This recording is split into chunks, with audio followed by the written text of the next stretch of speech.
Romance of the Three Kingdoms, Chapter 74. Imagine a warrior heading into battle, not just, with his armor and sword, but carrying his own coffin. Wow. Yeah, not for someone else, for himself, as this, stark public pledge of loyalty, victory or death. That's intense. It's a really dramatic moment. That image alone, the coffin, it just grabs you. It tells you something big is about to happen. Absolutely. Okay, so let's set the scene. We've got Cao Cao, a major warlord, right? Yeah. He needs to send help, urgent help, to Fan City. The critical location, strategically. Right. So he gathers his generals and asks pretty directly, who dares to be the vanguard? Who's brave enough to lead the charge? And that's when Peng De steps up. That's him. Peng De eagerly volunteers. But here's the immediate catch. He's kind of a new face in Cao Cao's camp. Yeah. His background is key here. He wasn't always with Cao Cao. He used to serve Ma Chao. Who was an enemy of Cao Cao's for a while? A significant one, yeah. And to make things even trickier, Ma Chao is now serving Liu Bei in Shu, one of Cao Cao's main rivals. So Peng De volunteering immediately raises red flags for the other officers, especially Yujin, who's supposed to be the main general for this mission. Right. Yujin and his officers, Dong Heng and Dong Chao, they basically say, hold on a minute. Yeah, they go straight to Cao Cao, and they're like, look, his old boss, Ma Chao, and even his brother, Peng Ru, are serving the enemy in Shu. Can we actually trust this guy? It's a fair question from their perspective. Loyalty back then wasn't just about the individual. It was about your whole network, your family ties. Your past allegiances. Exactly. They see his connections not just as history, but as a potential risk, a reason he might not be fully committed. They even suggest replacing him. Which puts Peng De in a really tough spot. He knows everyone's watching him, doubting him. So how does he respond? Does he just say, no, I'm loyal? Oh, he goes way beyond that. His defense is... Well. It's incredibly dramatic, almost shocking. He doesn't just deny being disloyal. He aggressively, publicly cuts ties with his past. How? He reveals this pretty grim family story. Says he killed his own sister-in-law because of her bad behavior. And because of that, his brother despises him. Basically saying that connection, it's broken irreparably. Wow. That's extreme. Burning bridges in a very public, very final way. And then he turns on his old boss, Ma Chao. Dismisses him as valiant but witless, a fallen lord. Basically, he's irrelevant to me now. So he's trying to erase any hint of divided loyalty by trashing his past connections. Completely. And then he pledges total, unwavering devotion to Cao Cao. Says he's eternally grateful for the kindness Cao Cao showed him. It's this huge, passionate declaration. You have to wonder, is it pure, heartfelt loyalty, or is it also maybe a very calculated move? A performance designed to win trust when your life depends on it? That's the million-dollar question, isn't it? Because Cao Cao seems impressed. He accepts Peng De's vow, even says his earlier hesitation was just, to manage the concerns of the others. Okay, so Cao Cao buys it, or at least appears to. But Peng De isn't finished. He needs to make sure no one can doubt him. And this is where the coffin comes in. Ah, right, the ultimate proof. He orders a wooden coffin made, puts it right out there in public view, and declares his oath, I will kill Guan, or I will die trying, and this coffin will carry my body. He's literally betting his life publicly, putting everything on the line. Everything. He even tells his wife, Li Shi, if I fall, raise our son, Peng Hui, who he notes has unusual features, hinting at future potential. Raise him to avenge me. Good grief. That's commitment bordering on, well, maybe fanaticism. It's incredibly theatrical. It really is, walking into battle carrying your own tombstone. But does that kind of intensity maybe blind you to risks? It seems like some people thought so. Cao Cao's advisor, Jia Shu, apparently voiced concern. He called it reckless courage. Like, brave, yes, but maybe dangerously impulsive. Yeah, Qi Weiki Jiang, relying on hot-blooded courage alone. And even Cao Cao sends a message warning Peng De, hey, Guan Yu isn't just strong, he's wise and brave. Don't underestimate him. A bit of caution from the boss. But Peng De... He brushes it off. Completely. Yeah. He basically says, watch me. I'm going to shatter Guan Yu's 30 years of reputation. Just pure, almost arrogant confidence. You can feel the tension building. The established legend versus the incredibly driven challenger who feels he has everything to prove. Right. And speaking of the legend, word gets back to Guan Yu. He hears about Peng De, the coffin, the disrespectful words. And Guan Yu, whose reputation was famously awe-inspiring across China, he wouldn't take that lightly. Not at all. He's absolutely furious. This isn't just some skirmish. It's a direct insult to his honor, his legacy, coming from a relative newcomer. Pride is a huge motivator here. Guan Yu's reputation is everything. To have it challenged so publicly, especially by someone he likely sees as a junior officer. It's unthinkable. So his adopted son, Guan Ping, actually tries to step in. He's worried, maybe sees his father getting too worked up. Smart move. What does he suggest? He offers to fight Pang De himself first, protect his father's energy, maybe his dignity. He warns Guan Yu, using that saying, "A newborn calf does not fear a tiger." Basically, "Dad, this guy's beneath you. Don't stoop to his level." Sound advice, probably. Trying to de-escalate, manage his father's legendary pride. But Guan Yu's pride is just too immense. The challenge has been made. He has to answer it himself. So Guan Ping's attempt fails. Well, Guan Ping does go out first. Yeah. He fights Pang De. The text says they battle for 30 rounds. It's a draw. Neither one gets the upper hand, which is actually pretty impressive for Guan Ping against someone like Pang De. True. But Pang De probably isn't aiming to impress Guan Ping. Not at all. After the draw, Pang De basically taunts him, calls out for Guan Yu himself, dismissing Guan Ping as a scabby child. Ooh, that's a calculated insult, aimed straight at Guan Yu's pride, designed to force him out. And it works like a charm. Guan Yu comes out. Now it's the main event. The clash everyone was waiting for. And it's epic. They fight for over 100 rounds. 100. And still, neither gains a clear advantage. Incredible. The skill level must have been phenomenal. The text says both armies were just dumbfounded watching them go at it, just stunned by the display. You can picture it. The sheer stamina, the clashing blades. Eventually, both sides pull back. Yeah. And Guan Yu, despite his anger, actually admits Pang De is good. He says something like, "His saber technique is skillful, truly my match." Wow, high praise coming from Guan Yu. A moment of real grudging respect there. It really is. Yeah. But it doesn't last long. That pride kicks right back in. Guan Ping keeps urging caution, but Guan Yu insists, "We fight again tomorrow. I must avenge this hatred." So the respect is there, but the need to dominate, to win definitively, overrides it. Classic Guan Yu, perhaps. Driven by that intense sense of honor and, well, hatred in this case. Exactly. So the next day, they meet again. Guan Yu, still furious, ready for round 2. Okay, part 2 of the duel. They go at it again, another 50 rounds or so, and then Pang De tries something sneaky. What kind of trick? He pretends to retreat, feigns defeat. It's a known tactic, the trailing saber trick. You look like you're running, but you're setting up an ambush. The Tuadaoji, a classic move. Right. And Guan Yu, maybe a bit too eager, fueled by that need for revenge, he gives chase. Falls for it. Looks like it. As Guan Yu chases, Pang De hangs his saber on his saddle, whips out his bow. Oh no, an arrow. Yep. Guan Ping, who's nearby, sees it happening. He shouts a warning. Does it help? Too late. The arrow hits Guan Yu right in the left arm. Ouch! Okay, so Guan Yu's wounded.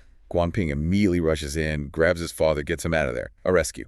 Okay, so they escape, but Pang De must see this as his chance, right? Guan Yu is wounded. Exactly. Pang De is ready to pursue, finish the job, fulfill his coffin oath. He's this close to shattering that 30-year reputation. This is it, his moment. But then, suddenly, loud gongs start sounding. From Pang De's own camp. What? Gongs! Signaling a retreat? Now? Right when he's about to win. It makes no sense from a tactical perspective. He's forced to pull back. Why? Who ordered that? That's sabotage, almost. It basically was sabotage. The text tells us it was Yu Jin, the general who doubted Pang De from the start. Yu Jin. But why would he stop his own side from winning? Petty jealousy. Pure and simple. The text says Yu Jin feared that if Pang De actually killed or captured Guan Yu, Pang De's achievement, his gongji, would be so great it would diminish his own prestige. No way. So Yu Jin sabotaged his own vanguard general's victory just to protect his own ego, his own standing. That's exactly what the romance tells us. He saw Pang De succeeding as a threat to him personally. He even lied about the reason, claiming he ordered the retreat because of Cao Cao's earlier warning about Guan Yu being tricky. That is, wow, the internal politics are literally costing them the battle. Yu Jin put his own ambition ahead of the entire mission's success. It's infuriating, isn't it? And Pang De has no idea. He's left absolutely furious, totally baffled, thinking he just missed his one great chance to kill Guan Yu. All that effort, the coffin, the oath, nearly achieved, and then undercut by his own commander. You can feel his frustration. It's such a powerful example of how the biggest threats, aren't always the ones you face on the battlefield. Yeah. Sometimes they're standing right beside you. Absolutely. He was thwarted not by Guan Yu's skill in that moment, but by the internal rivalries, the egos within his own camp. It's a stark reminder about team dynamic. Guan Yu, he's recovering from an arrow wound. Right, and it's not just the wound itself. It's the guy who inflicted it, Pang De, the general for the rival kingdom Cao Wei. Pang De keeps provoking him, taunting him. Yeah, the source says Guan Yu is furious, declaring, "I swear to avenge this arrow wound." It sounds deeply personal. Oh, absolutely. Pang De made it personal. He didn't just wound Guan Yu physically. He challenged his honor, which was, a massive deal back then. So it's not just territory anymore. Not at all. It's about face, about reputation. And interestingly, Guan Yu wants to rush out and fight, but his own generals actually hold him back. Wisely, probably. Because he's still recovering. Yeah, they knew an impulsive move, even from him, could be bad. It brings up that classic tension, doesn't it?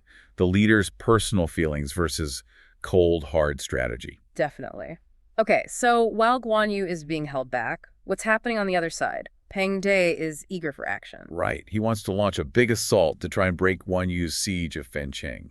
Makes sense militarily. But his boss, Yujin, puts the brakes on. He does. Yujin cites orders from the Wei King, but, the text strongly suggests something else is going on. Like what? Like jealousy. It seems Yujin was worried Pang De might steal the spotlight, get all the glory. Seriously, internal politics dictating troop movements. It happens. And because of this, Yujin makes a truly terrible decision. He moves the entire 7 armies, that's a lot of troops, about 10 li, maybe 3 or 4 miles north of Fencheng. Okay. Where does he put them? Into a valley, a low-lying valley called Zhenku Stream. Just about the worst place you could camp with autumn rains coming. Wow. Okay, so Yujin's forces are basically sitting ducks in this valley. What does Guan Yu do? He's recovered now, right? He is, and he doesn't waste time. He goes up to a high spot, gets a good look around. He sees Fancheng's defenses are shaky, sees the Wei army camps down there. In the valley. And crucially, he notices the Xiangjiang River. It's flowing fast, swollen by rain. So he puts it all together. Instantly. It's brilliant. He sees the river, the rain, the valley, the enemy camp, and understands the potential connection. It's that kind of environmental awareness, seeing the whole system, that sets great strategists apart. He then asks his guide, what's the name of this valley? And the guide says, Zhenku Stream. And Guan Yu's reaction. Apparently he exclaims with delight, something like, Yujin is mine. How can fish escape once they're in the net? He saw the trap immediately. That's incredible foresight. Not just reacting, but seeing how to use the situation. Precisely. It's like he's designing the battle, using the landscape itself. He knows the rains are coming, he knows the river swells, and he knows the enemy is stuck down low. So how does he actually make it happen? Well, his own generals are a bit confused at first. He starts ordering preparations for boats and rafts, getting water gear ready. They're thinking, it's a land battle, right? Oh, they didn't see it coming either. Not yet. But Guan Yu secretly has his men start damming up streams and tributaries further upriver, holding back the water, building the pressure. Okay, so he's setting the stage, damming the water, preparing boats. Exactly. His plan is clear. Wait for the heavy autumn rains to keep swelling the Xiangjiang, use the dams to hold it back until the perfect moment, then unleash it all onto Zhenku Stream from the high ground. While attacking with his boats. A coordinated land and water assault, using a flood he engineers.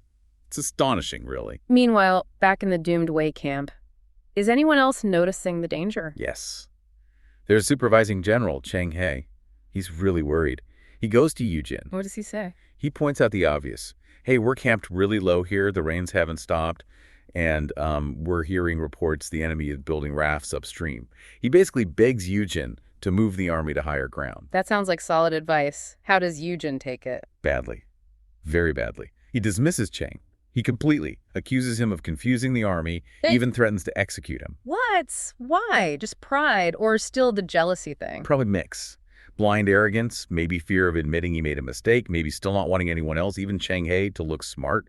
It's a catastrophic leadership failure, ignoring direct intelligence and sound counsel. So Cheng, he gets shut down by Yujin. Does he give up? No, he takes his concerns to Pang De. And Pang De gets it immediately. He agrees with Cheng.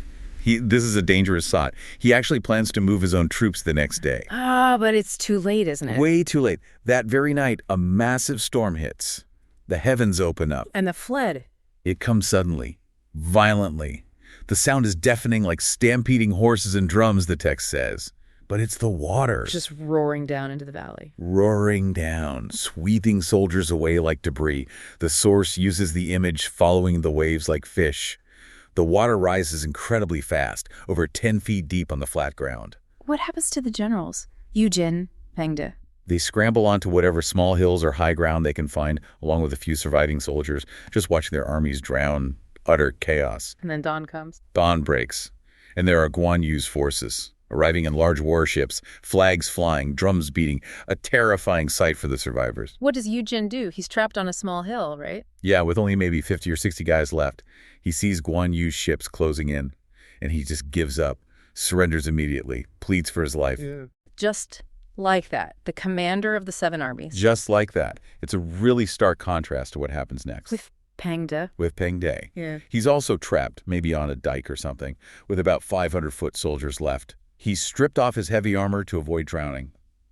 But surrender. Not a chance. He refuses. Absolutely refuses. He stands there totally fearless. And get this, 2 of his own officers suggest surrendering. He executes them on the spot. For disloyalty. Wow. That's intense loyalty to his Wei King. Or maybe just defiance? Both, probably. An unwavering sense of duty, even facing certain death. He fights on fiercely, the text says, with double the bravery, from dawn until noon. Against Guan Yu's forces on the boats. Yeah, we're just raining down arrows on them. Most of Peng Ji's remaining men are killed. What about Cheng Hai, the guy who tried to warn Yujin? Tragically, Cheng Hai is hit by one of Guan Yu's arrows during this fight and falls into the water. Dead. The one guy who saw it coming. That's rough. So Pengde's fight is hopeless. What's his last move? His men are almost all gone. He jumps onto a small boat, maybe one that drifted by, kills several of Guan Yu's soldiers who try to board it, and makes a desperate attempt to row towards Fancheng. Just pure willpower. Does he make it? No. This is another dramatic moment. From upstream, one of Guan Yu's generals, Zhu Kang, who's known for being incredibly strong and good in the water, comes down on a big raft. And intercepts him. Rams his little boat, capsizes it, Pengde ends up in the water, and Zhu Kang, being the powerhouse he is, jumps in and captures him alive. Incredible. So Guan Yu now has both Yujin and Pengde captured. Yes. Back at Guan Yu's main camp now. And the way he treats them is completely different. How so? Yujin is brought in, kneeling, bowing, begging for mercy. He blames his orders, basically tries to pass the buck. And Guan Yu's reaction? Scorn. Total contempt. He said something like, killing you would be like killing a dog or a pig. It would just dirty my blade. He doesn't even deem him worthy of execution on the spot. So what happens to Yujin? He has him bound and shipped off to a prison back in Jingzhou. Dismissed. Okay. And Pengde? Pengde is brought in, but he refuses to kneel. He stands there, defiant, eyes blazing. He even reminds Guan Yu that his own brother serves Gubei's kingdom, Shu, and so does his former lord Ma Chao, basically calling Guan Yu out. Still defiant to the end. Absolutely. He curses Guan Yu, refuses any submission. His loyalty is absolute. So Guan Yu has him executed. He does. Peng Di's defiance leaves him no choice within the context of the time. But there's a twist, right? Yeah, a really interesting one. After ordering the execution, Guan Yu apparently feels pity, or maybe respect, for Peng Di's unwavering loyalty. He actually arranges for him to be properly buried. Honoring loyalty even in a defeated enemy. That says a lot about Guan Yu, too. It does. It speaks to those complex codes of honor. Loyalty was the supreme virtue. Okay, so the 7 armies are destroyed. What about Fancheng, the city they were trying to save? Right, the siege is still on, and the floodwaters are still higher on the city walls. Yes, the water is actually damaging the walls, causing them to crumble. The people inside are desperately trying to patch things up with earth, bricks, whatever they can find. Morale must be rock bottom. So the generals under Cao Ren, the commander in Fancheng, they must be panicking. They are. They advise Cao Ren to just abandon the city, escape by boat during the night. It looks hopeless. But someone steps up. Yes, an advisor named Man Chong. He gives some crucial advice. What does he argue? He says, look, these floodwaters won't last forever.